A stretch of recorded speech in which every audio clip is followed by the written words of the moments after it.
Tapi kadang kita tidak mau menyadari kesadaran tidak dalam diri sendiri karena takut polisi pakai helm. Nggak ada polisi nggak pakai helm, berarti bukan menilai untuk kebaikan sendiri, tetapi karena takut dihukum Pak Polisi. Ya. Kamu misalnya nggak tiket, ada yang lapor tuh nggak tiket.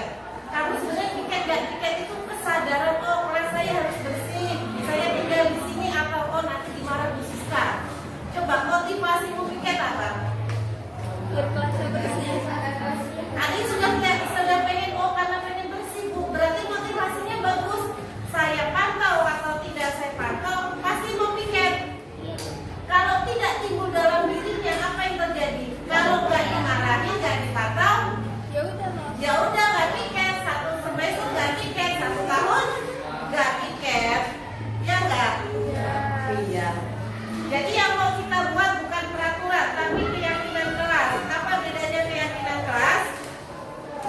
Ini adalah sebuah disiplin positif. Kenapa disebut disiplin positif? Disiplin positif itu kesadaran yang timbul dari diri kamu, bukan karena takut hukuman atau ingin mendapatkan pujian. Melakukannya benar-benar karena kesadaran. Kamu pakai helm ya harus kesadaran. Kamu pakai sepatu, sudah tahu aturannya sepatunya apa? Betul. Itu disadari. Oh, supaya tertib, tidak ada kesenjangan. Jadi itu yang pertama kali muncul, harus berdasarkan kesadaran dalam diri. Nah, kamu kalau ada dalam dirimu, maka kamu akan menghargai diri sendiri. Ketika kamu tertib dengan sebuah aturan, berarti kamu tuh menghargai diri sendiri, bukan karena takut dihukum atau dipandang, oh dia rajin. Tapi rajinmu itu memang timbul dari diri sendiri. Jadi ada orang nggak ada orang, kamu melakukannya dengan sendiri, sungguh-sungguh, ya nggak kerjain PR itu apa sih? Mesti kerjain PR biar nggak dimarah atau biar kamu pintar? Biar pintar. Ada nggak yang kerjain PR karena nanti dihukum gitu? Ada? Ada. Berarti motivasinya masih salah. Kalau gurunya nggak mau hukum, berarti nggak dikerjakan dong. Nah, tergantung gurunya gitu ya kan. Oke, kita bentuk keyakinan kelas. Saya tanya, apa yang mau kita ciptakan kenyamanan di dalam kelas ini? Silahkan keluarkan idenya. Nanti kita simpulkan, kita ubah idenya, kita bikin posternya. Itu yang harus kamu yakini dan kamu laksanakan. Oke, kita buat kesepakatan di kelas kita.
jam istirahat.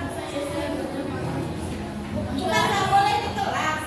Makan saat istirahat. Ini yang masuk dimakan di kelas ini maksudnya gimana? Yang nulis tadi siapa? Maksudnya di jam pelajaran ya? Iya. Oh, ini sesuai ya? Makannya di jam istirahat ya? Oke. Anda tadi sudah saling menghakimi ini gimana? Berarti saling menghargai ya? Menghargai orang lain toh? Tidak boleh menghakimi itu berarti apa? Ya. Adil dan menghargai, Bu. Hormati orang lain. Terus tidak boleh mengeluarkan baju. Baju tetap rapi. Betul, pakaian pakaian yang rapi. Gunakan pakaian yang rapi. Ya rapi. Tidak boleh main dasi. Oke. Tidak boleh pakai dasi dengan Nggak boleh pakai topi. Boleh pakai topi. Boleh pakai topi. melarang. Boleh lah. Kamu itu apa sih?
jalankan walaupun cuma 4. Sudah? Assalamualaikum warahmatullahi wabarakatuh.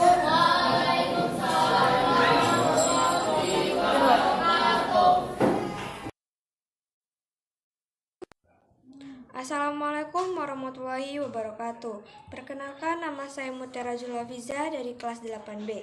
Saya di sini akan menjawab umpan balik siswa dalam penggunaan kesepakatan kelas. 1. Apakah gurumu melibatkanmu saat mendiskusikan aturan kelas? Ya, karena kesepakatan kelas melibatkan siswa. 2. Apakah gurumu menjelaskan fungsi dan kegunaan aturan kelas? Ya, karena agar kita tahu fungsi dan kegunaannya. 3. Apakah gurumu sering mendiskusikan denganmu tentang aturan kelas? Ya, sering.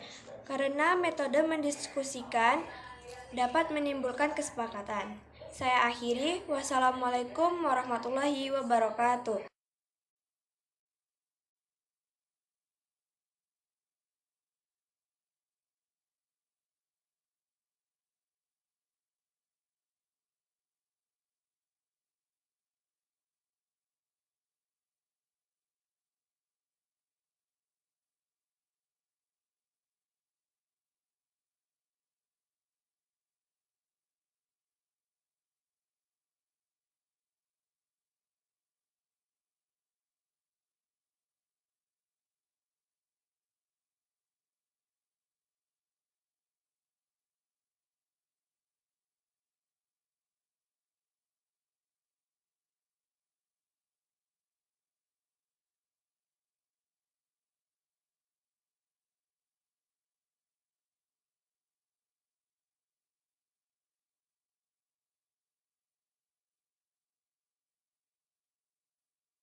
Terima kasih Bapak Ibu atas kehadirannya dan meluangkan waktunya. Insya Allah tidak lama. Di sini kami berempat CGP mau menyampaikan tentang budaya positif sekolah. Ini banyak sekali ilmunya, banyak sekali yang bisa kita refleksi dari diri kita sendiri ya. Nanti ada banyak materinya. Kami berasal dari CGP Angkatan 9. Itu disiplin positif dan kebajikan universal. Nanti kami bergantian kegiatan tematik. Nah, ini saya cobakan ke 30 detik pernah saya ajak Bu Erin sama Bu Lisa ya sini. Kegiatan tematik. Jadi Bu Erin, saya beri sesuatu yang berharga dan ini harus dilindungi baik-baik. Sekarang tugas Bu Lisa mencoba membukanya.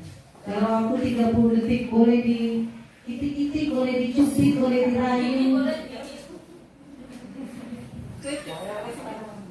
Gak lama.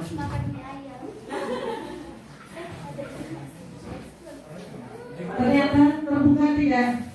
Tidak terbuka. Oke.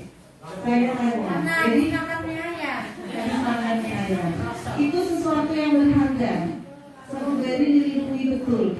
Bu Lisa sekuat apapun tadi titik-titik ternyata tidak dibuka juga. Jadi ada pertanyaan. Saya mau tanya, mengapa tangannya nggak dibuka? Karena saya melindungi apa yang harusnya saya lindungi. Tidak ada alasan untuk saya membuka barang berharga ini. Tidak ada alasan untuk membuka barang berharga ini. Dia lindungi dengan sepenuh hati. Jadi pertanyaannya, yang mengontrol Bu Erin siapa? Saya sendiri.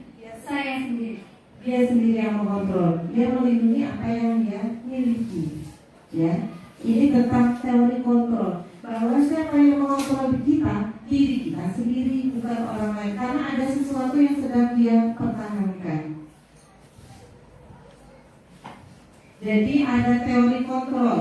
Ini menurut Dr. William Glaser. Ada kesalahan atau miskonsepsi. Saya juga menyadari untuk diri saya sendiri.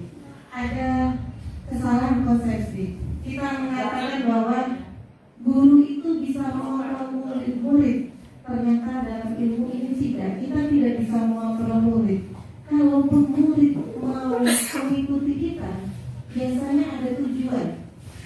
Salah satunya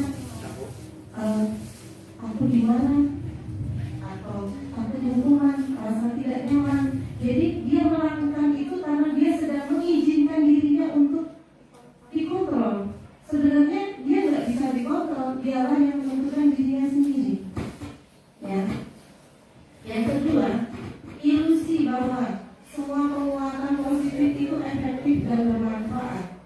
Seperti kita nanti kalau kamu begini, saya kasih uang, memberikan pujian, memberikan hadiah, itu ternyata juga ilusi. Kenapa? Karena mungkin anak itu akan tergantung hadiah. Ketika hadiahnya dihentikan, mungkin dia tidak akan melakukannya lagi. Ya. Ketiga, ilusi bahwa kritik dan membuat orang merasa bersalah dapat menguatkan karakter. Anak bersalah kita marah-marahin, terus kamu ini jelek, itu nggak bagus. Karena kita mengkritik dan membuat dia merasa bersalah. Ternyata itu ilusi juga. Ketika kita melakukan hal itu, anak-anak kemudian berubah. Ternyata itu bukan salah, juga sifatnya sementara. Ya, terhadap kita aja dia begitu. Tetapi nanti sifat itu muncul lagi ketika berhadapan dengan orang lain. Dan keempat, ilusi bahwa orang dewasa memiliki hak untuk memaksa. Ya, sama mungkin kita kembali ke saya pribadi ya, terhadap anak saya sendiri atau terhadap siswa-siswa saya. Ternyata kalau mereka melakukan itu kadang keterpaksaan. Jadi manfaatnya ilusi bahwa mereka melakukan sesuatu tidak permanen karena ada faktor-faktor tertentu. Ya.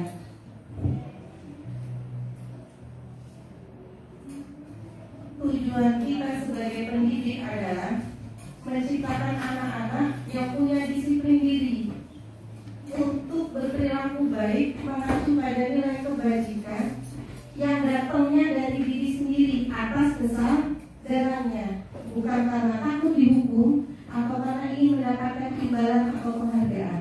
Kita ini ingin menciptakan anak-anak yang mau melakukan hal-hal baik, tetapi memang muncul dari hatinya, bukan karena takut dihukum atau mau dapat imbalan.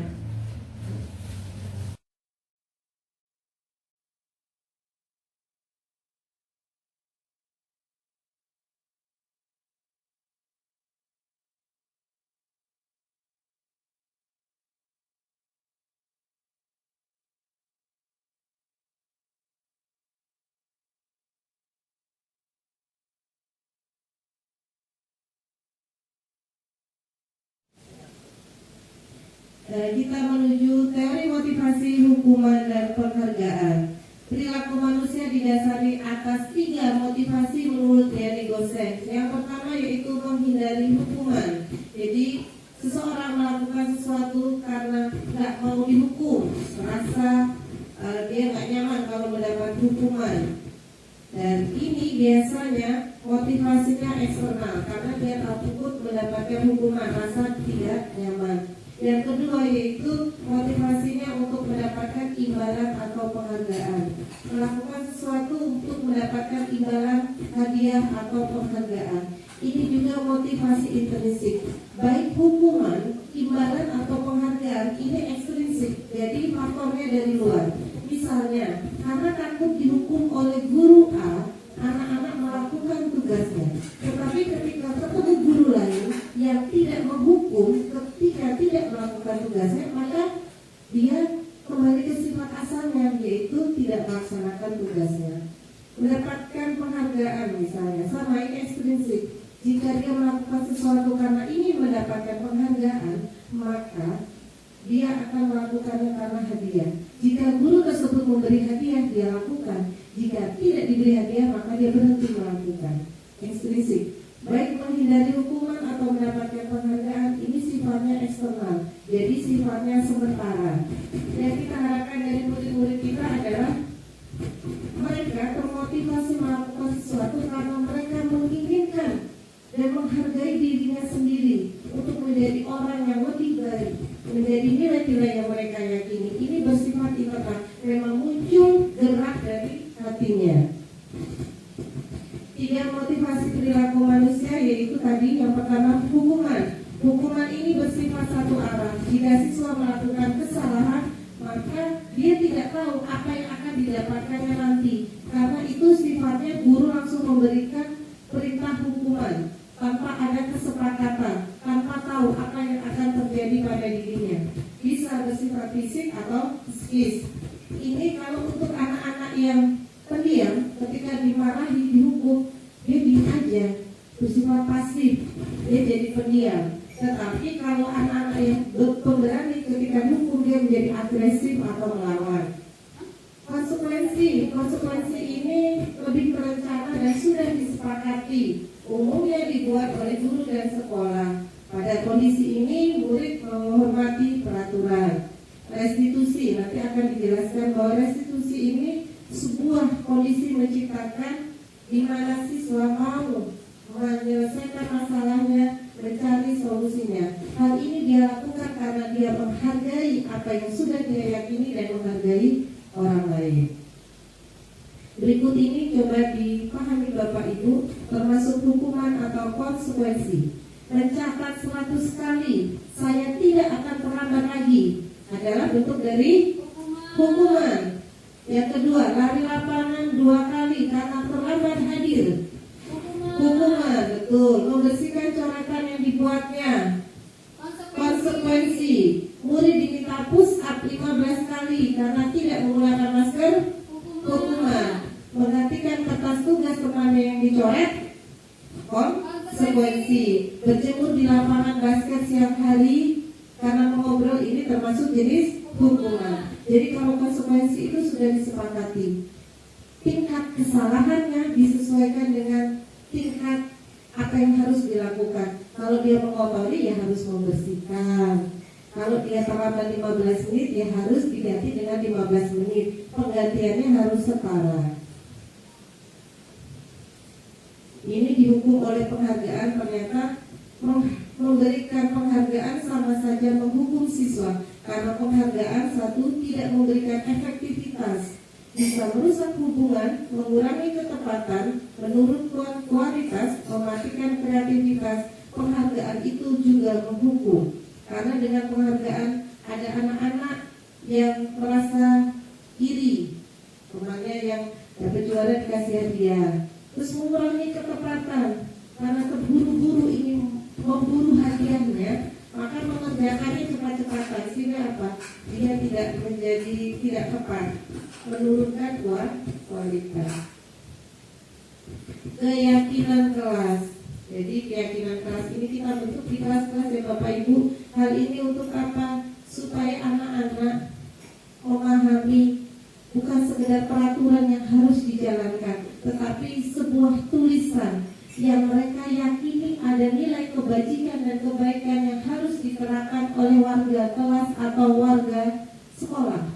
Ya, keyakinan kelas ini memiliki nilai kebajikan universal yang sudah kita sepakati bersama-sama. Ya, terlepas dari suku, agama, bahasa ataupun negara manapun. Pembentukan keyakinan kelas ini bersifat abstrak. Pernyataan lebih ke universal, bentuknya kalimat positif, misalnya kami saling menghargai, saling membantu.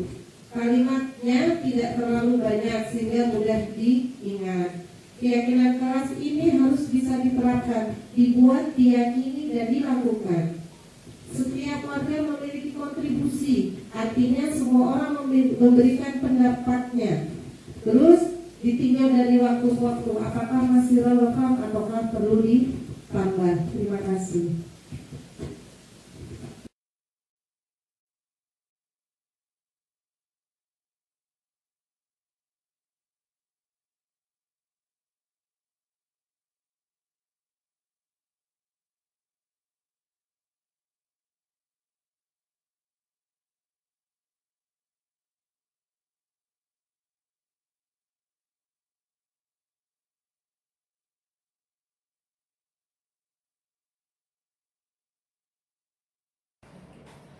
Bapak Ibu, kita lanjutkan materinya tentang 5 kebutuhan dasar manusia. Kebutuhan dasar ini berarti sesuatu yang mendasar dan harus dipenuhi. Jika salah satu kebutuhan ini tidak terpenuhi, maka akan terjadi tindakan-tindakan di luar dugaan atau yang tidak kita inginkan. 5 kebutuhan dasar itu adalah kasih sayang, bertahan hidup, kebebasan, kesenangan, dan kekuasaan. Jadi semua tindakan kita itu memiliki tujuan. Tujuan-tujuan itulah untuk memenuhi kebutuhan yang terbaik yang akan kita dapatkan. Ya, kalaupun ada sesuatu yang belum terpenuhi, maka kita akan berusaha memenuhinya karena ini memang kebutuhan dasar. Yang pertama yaitu kebutuhan bertahan hidup. Ini berkaitan dengan fisiologis, misalnya kesehatan, rumah, dan makanan, termasuk reproduksi. Nah, mungkin kita menemui beberapa kasus ya. Ketika kita lihat anak-anak mengambil makanan kawannya, mungkin ada sesuatu yang tidak terpenuhi dalam hidupnya. Setelah kita tanya ternyata belum sarapan di rumah. Bukan kita membenarkan tindakannya, bukan, tapi kita cari tahu dulu apa penyebabnya. Dari situ baru kita tahu kenapa alasan dia melakukannya. Dari situlah kita bisa memasukkan nilai-nilai kebajikan universal, bahwa kita perlu mengarahkan untuk memenuhi itu bagaimana sebaiknya. Yang kedua yaitu kebutuhan kasih sayang dan rasa diterima. Nah, kebutuhan yang kedua ini meliputi hubungan, koneksi sosial, kebutuhan memberi dan menerima kasih sayang. Kebutuhan ini keinginan untuk terhubung dengan orang lain, teman, keluarga, pasangan hidup, teman kerja, dan kelompok. Jadi Bapak Ibu, kita kadang lihat anak-anak suka memamerkan sesuatu kepada kita. Ya memang mungkin di rumahnya nggak dapat kasih sayang, ya tidak diperhatikan. Akhirnya apa? Di sekolah mencari perhatian.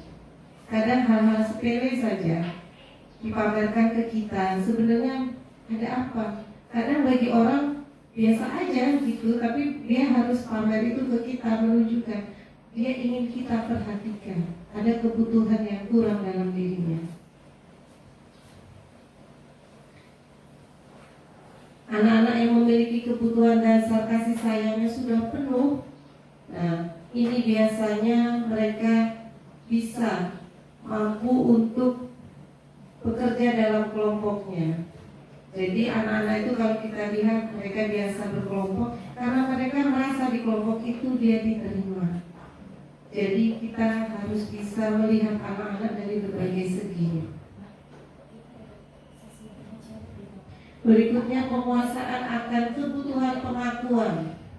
Kebutuhan pengakuan ini berhubungan dengan kekuatan untuk mencapai sesuatu, menjadi terampil, prestasi, didengarkan dan memiliki harga diri, dianggap berharga, punya kompeten. Jadi mungkin anak-anak ada ya Bapak Ibu, ketika ditanya siapa mau jadi ketua kelas saya, siapa yang mau memimpin doa saya, karena dia punya kompetensi dan ingin diakui, berikanlah ruang-ruang itu untuk mereka. Tapi kadang anak-anak juga pada posisi yang mungkin kurang tepat, karena ingin merasa diakui, dia jadi ketua geng. Jadi perlu kita tahu kenapa dia membentuk kelompok, kenapa dia menindas kawannya, karena dia merasa dirinya wah dan mampu. Dan ini anak-anak yang perlu diarahkan. Anak-anak yang memiliki kebutuhan dasar penguasaan tinggi biasanya ingin menjadi pemimpin, pengamat, ya, merasa kecewa kalau melakukan kesalahan.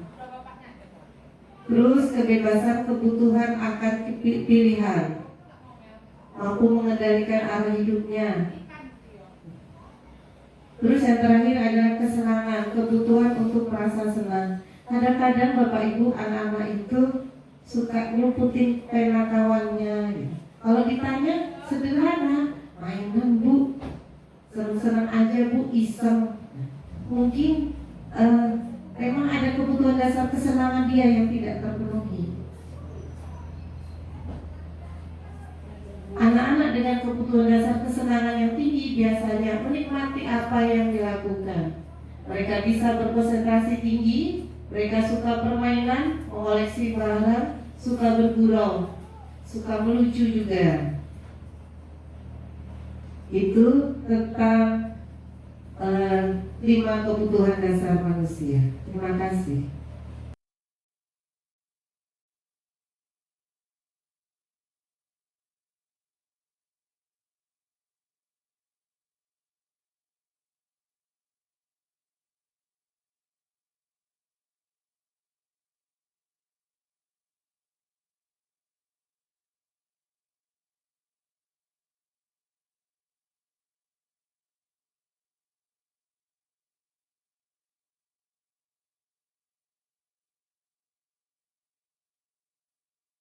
Posisi kontrol guru. Jadi kita bisa berada pada pilihan. Bapak Ibu nanti kita merefleksi sendiri. Ada 5 pilihan: 1 penghukum, 2 pembuat rasa bersalah, 3 sebagai teman, 4 pemantau, dan 5 sebagai manajer. Ini pertama tentang posisi penghukum. Ini terjadi kadang kita lihat dalam kehidupan kita sehari-hari ya. Jadi posisi penghukum ini ciri khasnya adalah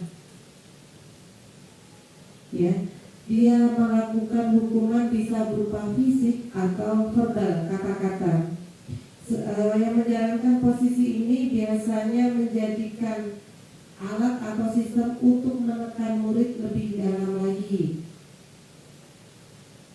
Nah, biasanya kata-kata yang suka dikeluarkan adalah seperti ini: patuhi aturan saya, atau awas kamu, atau kamu selalu saja berbuat salah, selalu, pasti kamu tidak menyelesaikan tugas. Jadi kita berbuat atau berkata-kata dalam posisi ini, kita menghukum siswa. Kita berpikir bahwa hanya ada satu cara agar siswa tersebut menurut atau berhasil, yaitu dengan menekan mereka sedalam-dalamnya. Posisi ini disebut sebagai posisi penghukum. Cirinya adalah nada suaranya tinggi, matanya melotot, jarinya menunjuk-nunjuk dengan menghardik.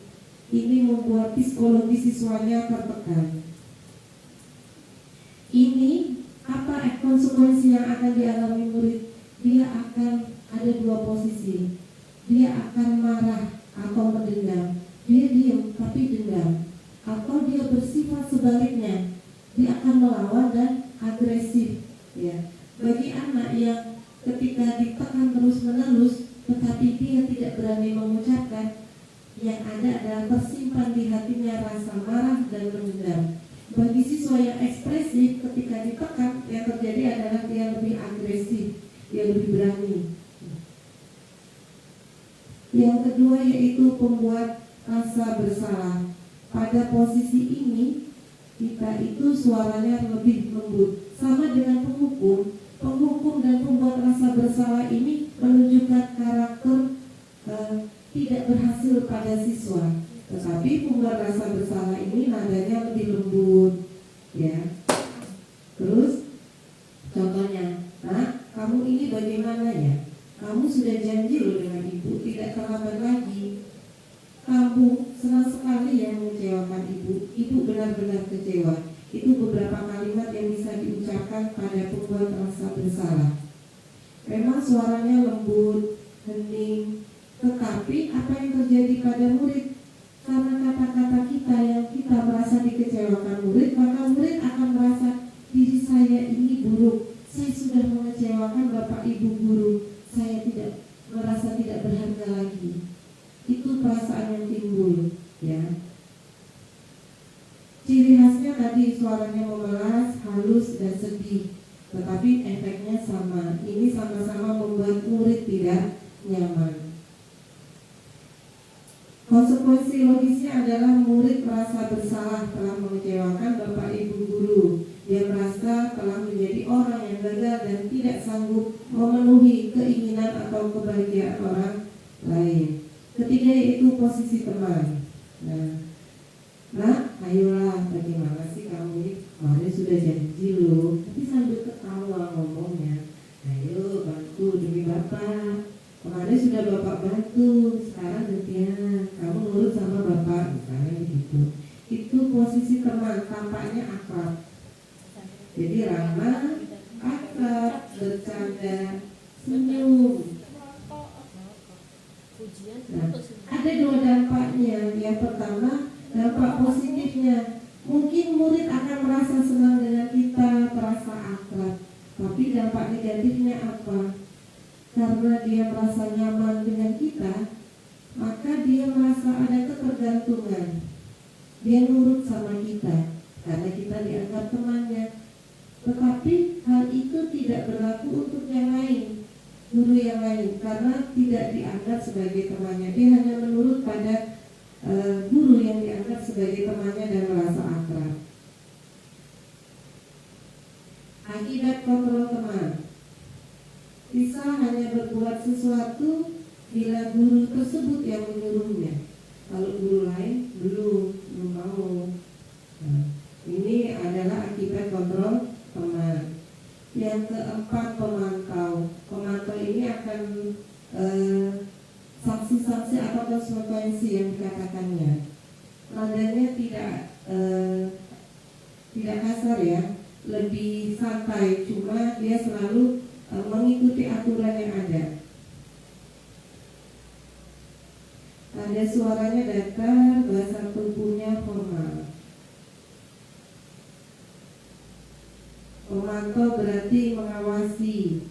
Kita bertanggung jawab atas perilaku orang-orang yang kita awasi.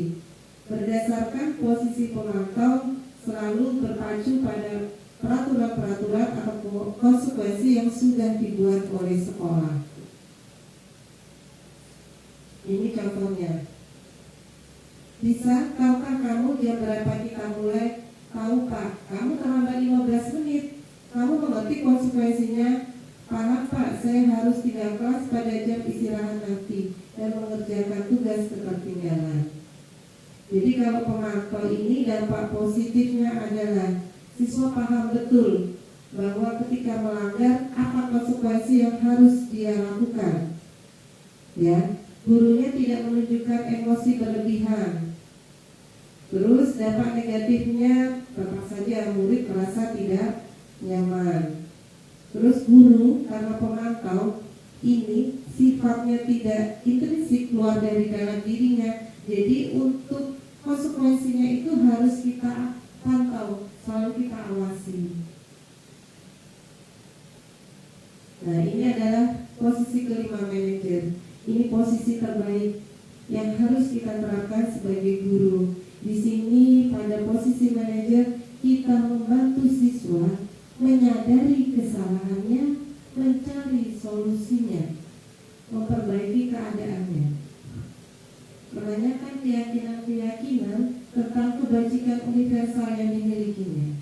Jadi beberapa kalimat yang terlontar biasanya, jika kamu memperbaiki hal ini, apa yang akan kamu lakukan?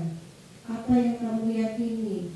Apa kamu bersedia memperbaikinya? Jadi ada kalimat-kalimat pemantik pertanyaan, mau nggak memperbaiki? Apa yang harus kamu lakukan? Solusi apa yang harus kamu berikan? Tugas manajer itu bukan mengatur, tapi membimbing murid untuk mengatur dirinya. Jadi posisi manajer ini nanti ketika siswa berbuat kesalahan, kita mampu memperbaiki karakternya dan bisa mengembalikan kepada kelompoknya, kembali dengan kesadaran apa yang dia lakukan dan yang harus diperbaiki sehingga bisa diterima oleh kelompoknya lagi karena dia sudah mau memperbaiki keadaan. Ini ada contoh video posisi kontrol yang bisa kita lihat sehari-hari.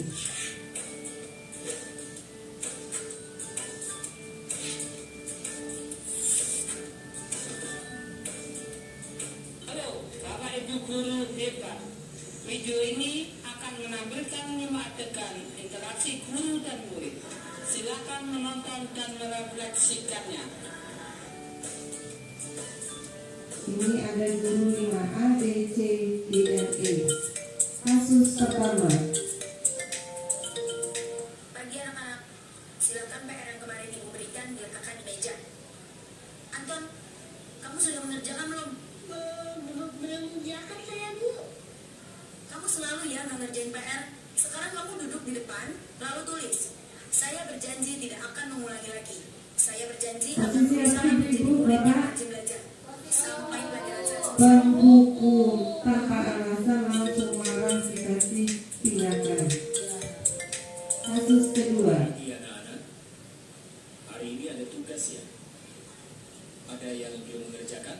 Anton, kamu sudah mengerjakan? Belum, Pak. Kamu nggak ngerjain tugas ya? Kamu mau jadi apa nanti? Kamu tidak mengerjakan tugas, kamu mau jadi apa? Orang tuamu nanti kecewa. Bayangkan orang tuamu betapa kecewanya sama kamu. Nah, posisi apa itu ibu? Membuat rasa bersalah. Mau jadi apa kamu? Orang tuamu pasti kecewa. Ini kasus ketiga. Maaf, Bu, saya terlambat. Ya udah, nanti jangan diulangi lagi ya. Kalau kamu rajin, ibu senang lihatnya. Ya, lain kali tepat waktu ya masuknya. Terus Nah, dulu dong. ini siswa terlambat. Nah, katanya pas dulu dong kita teman ini yang nilai ya. Nah, posisi teman kayak bercanda pakai tos. Kamu kok nggak pakai baju olahraga? Bapak catat, kamu sudah 3 kali loh nggak ikut olahraga bulan ini. Ya, Pak. Yang 3 kali berarti saya dapat sanksi, Pak. Nah, siswa memahami kesalahannya dan sanksinya, maka pada posisi pemantau. Maaf ya, Bu. Saya terlambat ngumpulin tugas. Kasus terakhir. Kenapa kamu terlambat mengumpulkan tugas? Iya, Bu. Saya kalau sore bantuin ibu jaga warung. Gak sempat ngerjain tugas.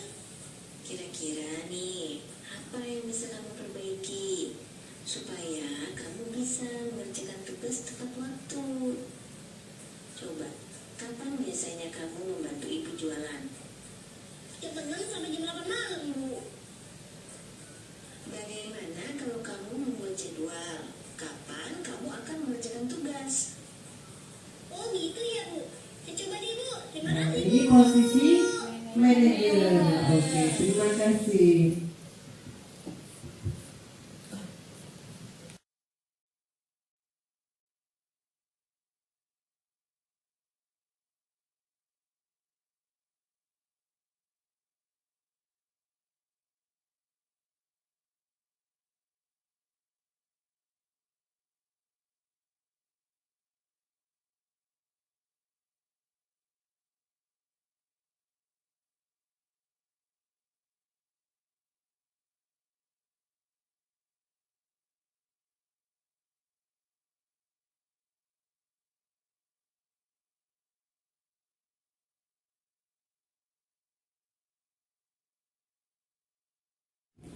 Lanjutkan Bapak Ibu, setelah kita mempelajari 5 posisi kontrol, yaitu posisi kontrol penghukum, membuat rasa bersalah, posisi kontrol teman, posisi kontrol sebagai pemantau dan manajer, maka kita akan menempatkan diri kita pada posisi manajer dengan menerapkan segitiga restitusi, di mana segitiga restitusi ini menuntut siswa untuk memperbaiki kesalahannya, sehingga mereka bisa memperbaiki karakternya dan kembali kepada kelompoknya dengan karakter yang lebih kuat. Segitiga restitusi ini ada 3 tahapan, yaitu menstabilkan identitas, validasi tindakan yang salah, dan mengajarkan keyakinan. Tujuan restitusi adalah menjadikan murid lebih kuat, memiliki tujuan hidup yang lebih baik, kemudian bisa memulihkan dirinya setelah berbuat salah, dan pastinya memiliki sifat disiplin positif. Kita urutkan dari yang pertama, yaitu menstabilkan identitas. Jika anak berbuat salah, maka ada kebutuhan dasar mereka yang tidak terpenuhi. Maka tugas kita sebagai guru apa? Menanyakan, ya, dengan kalimat-kalimat. Kalau menstabilkan identitas, kita ngomong ke anak-anak, Tidak ada manusia yang sempurna. Ini bukan cuma omongan ya Bapak Ibu. Kita sambil melihat diri sendiri. Ya memang saya saja tidak sempurna. Apalagi anak-anak yang masih tumbuh berkembang. Kemudian saya juga pernah melakukan kesalahan yang sama loh nak. Ingat masa-masa kecil kita sering sekali mungkin berbuat salah yang sama dengan mereka. Jadi itu bukan sekedar kata-kata, kita mengembalikan bahwa usia mereka masih muda, masih banyak berbuat kesalahan dan pasti bisa memperbaikinya. Oke? Yang kedua, validasi tindakan yang salah. Setelah kita dia stabil, kita validasi dulu tindakan yang salah. Benar nggak tadi tindakannya? Sesuai nggak dengan keyakinan kelas yang sudah kita sepakati gitu. Jadi kita tanya dulu, dia mengerti nggak tindakannya itu salah apa benar. Jadi perlu divalidasi. Jika sudah menyadarinya, baru kita naik ke tahapan berikutnya. Jika mereka belum menyadarinya, maka tugas kita membimbing supaya mereka memikirkan ini salah atau tidak. Yang ketiga, menanyakan keyakinan, ya. Apa yang harus diperbaiki? Nah, ini dari tahapan 3 restitusi.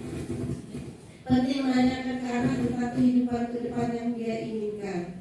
Menemukan gambaran masa depannya. Guru membantu supaya dia tetap fokus pada masa depannya, gambarannya. Kalau gambarannya kurang tepat, tugas kita bimbing. Kalau gambarannya sudah tepat, kita tinggal meluruskan supaya dia fokus pada tujuannya. Jadi segitiga restitusi ini mewujudkan murid untuk merdeka, mampu menyelesaikan masalah yang timbul dari dalam dirinya, bertanggung jawab atas pilihannya, dan memperbaiki kesalahannya. Hal yang bisa ditanyakan tadi, kita sudah membuat keyakinan kelas ya. Jadi kita harus bersedia